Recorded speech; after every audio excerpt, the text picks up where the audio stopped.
ശബരിമലയുടെ മതാതീത ആത്മീയത ഒരു അത്യപൂർവതയാണ്. ഇത് ലോകത്തിനു മുന്നിൽ കൊണ്ടുവരിക എന്നത് പ്രധാനമാണ്. അങ്ങനെ രാജ്യാന്തരങ്ങളിൽ നിന്നുള്ള അയ്യപ്പ ഭക്തരെ ഇങ്ങോട്ട് ആകർഷിക്കാൻ കഴിയണം. അതിനുതകും വിധം ശബരിമലയുടെ ഭൗതിക സാഹചര്യങ്ങൾ മെച്ചപ്പെടുത്തുകയും ആകർഷകമാക്കുകയും വേണം. മധുരയുടെയും തിരുപ്പതിയുടെയും ഒക്കെ മാതൃകയിൽ ശബരിമലയെയും തീർത്ഥാടക ഭൂപടത്തിൽ ശ്രദ്ധേയ കേന്ദ്രമാക്കി ലോകത്തിനു മുൻപിൽ അവതരിപ്പിക്കുക എന്നതും ഈ അയ്യപ്പ സംഗമത്തിൻ്റെ ലക്ഷ്യമാണ്. ശബരിമലയുടെ സ്വീകാര്യത കൂടുതൽ സാർവത്രികമാക്കുക, അവിടുത്തെ വികസന പദ്ധതികൾ പരിസ്ഥിതിക്ക് പരിക്കേൽക്കാത്ത വിധം മുൻപോട്ട് കൊണ്ടുപോവുക, തീർത്ഥാടനം കൂടുതൽ ആയാസരഹിതമാക്കുക തുടങ്ങിയവയാണ് ഈ സംഗമത്തിൻ്റെ ഉദ്ദേശം. ഇതൊക്കെ എങ്ങനെ സാധ്യമാക്കണം എന്നത് സംബന്ധിച്ച് നിങ്ങളുടെ നിർദ്ദേശങ്ങൾക്ക് അങ്ങേയറ്റത്തെ പ്രാധാന്യം നൽകി ദേവസ്വം ബോർഡും സർക്കാരും മുന്നോട്ട് പോകും. ലോകത്ത് എവിടെ നിന്നുമുള്ള അയ്യപ്പ ഭക്തർക്ക് ശബരിമലയിൽ എത്തിച്ചേരുന്നതിനും ദർശനം നടത്തി സുരക്ഷിതമായി മടങ്ങുന്നതിനും ആവശ്യമായ സംവിധാനങ്ങൾ വിപുലപ്പെടുത്തേണ്ടതുണ്ട്. അതിനു വേണ്ടത് ബഹുമുഖമായ ഇടപെടലുകളാണ്. ഗതാഗത സംവിധാനങ്ങൾ മുതൽ വെർച്വൽ കണക്ടിവിറ്റി വരെ അതിനായി ഉപയോഗപ്പെടുത്തണം. നൂതന ഗതാഗത സൗകര്യങ്ങൾ ഒരുങ്ങണം.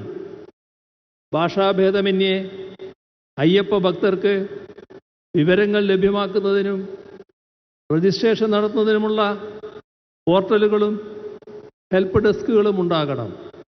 ഇക്കാര്യത്തിലൊക്കെ ദേവസ്വം ബോർഡും സർക്കാരും ശ്രദ്ധ വെക്കുമ്പോൾ അതിനെ ദുർവ്യാഖ്യാനം ചെയ്ത് ഭിന്നിപ്പുണ്ടാക്കാൻ ചിലർ ശ്രമിക്കുന്നുണ്ടാവാം.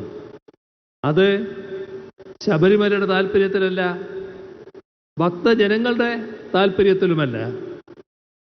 തിരുവിതാംകൂർ ദേവസ്വം ബോർഡിൻ്റെ കഴിഞ്ഞ 75 വർഷക്കാലത്തെ പ്രവർത്തനങ്ങൾ ഉൾക്കൊള്ളുന്ന ചരിത്ര പ്രദർശനവും ശബരിമലയുമായി ബന്ധപ്പെട്ട കലാരൂപങ്ങളുടെയും മറ്റ് കേരളീയ കലാരൂപങ്ങളുടെയും പ്രദർശനങ്ങളും ഈ സംഗമത്തിൻ്റെ ഭാഗമായി ഏർപ്പെടുത്തിയിട്ടുണ്ട്.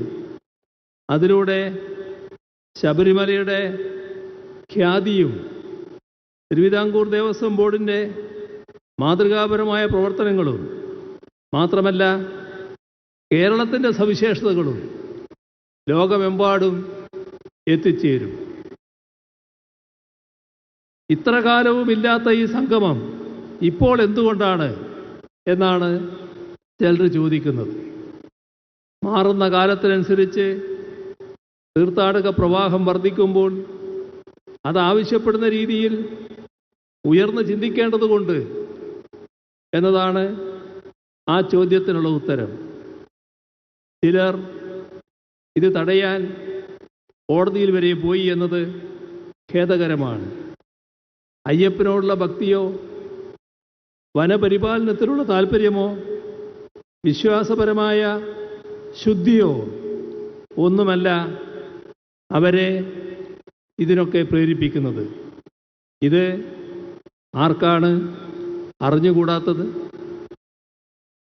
ക്ഷേത്രഭരണം വിശ്വാസികൾക്ക് വിട്ടുകൊടുത്ത് സർക്കാർ പിന്മാറണം എന്ന ഒരു വാദം ചിലർ ഉയർത്തുന്നുണ്ട്. വിശ്വാസികളുടെ കൈകളിൽ തന്നെ ആയിരുന്നല്ലോ പണ്ട് ക്ഷേത്രങ്ങൾ ഉണ്ടായിരുന്നത്. ആരും നോക്കാനില്ലാതെ അതൊക്കെ മിക്കവാറും നാശോന്മുഖമാകുന്ന നില വന്നപ്പോഴാണ് ദേവസ്വം ബോർഡ് ഉണ്ടാവണമെന്ന സർക്കാർ ഇടപെടലുണ്ടാകണമെന്ന ആവശ്യം വിശ്വാസി സമൂഹത്തിൽ നിന്ന് തന്നെ ഉയർന്നു വന്നത്. അങ്ങനെയാണ് ബോർഡുകളും മറ്റ് ഭരണ സംവിധാനങ്ങളും നിലവിൽ വന്നത്. അതോടെ തകർച്ചയിലായ ഒരുപാട് ക്ഷേത്രങ്ങളാണ് ഉദ്ധരിക്കപ്പെട്ടത്. ക്ഷേത്ര ജീവനക്കാർക്ക് കൃത്യമായി ശമ്പളം ഉറപ്പായത്, ജീർണതയിൽ നിന്ന് രക്ഷപ്പെട്ടത് എല്ലാം അതിനുശേഷമാണ്. 2019 കോവിഡ് മഹാമാരിയുടെ സാഹചര്യം എല്ലാവരും ഓർക്കുന്നുണ്ടാവും. ആ സാഹചര്യത്തിൽ ദേവസ്വം ബോർഡിൻ്റെ ദൈനംദിന പ്രവർത്തനങ്ങൾ പോലും വിഷമത്തിലാകുന്ന സ്ഥിതിയാണ് ഉണ്ടായത്. അന്ന് 140 കോടി രൂപയുടെ ധനസഹായമാണ് സർക്കാർ ബോർഡിന് നൽകിയത്. മരാമത്ത് പണികൾക്കായി 123 കോടി രൂപയും ലഭ്യമാക്കി.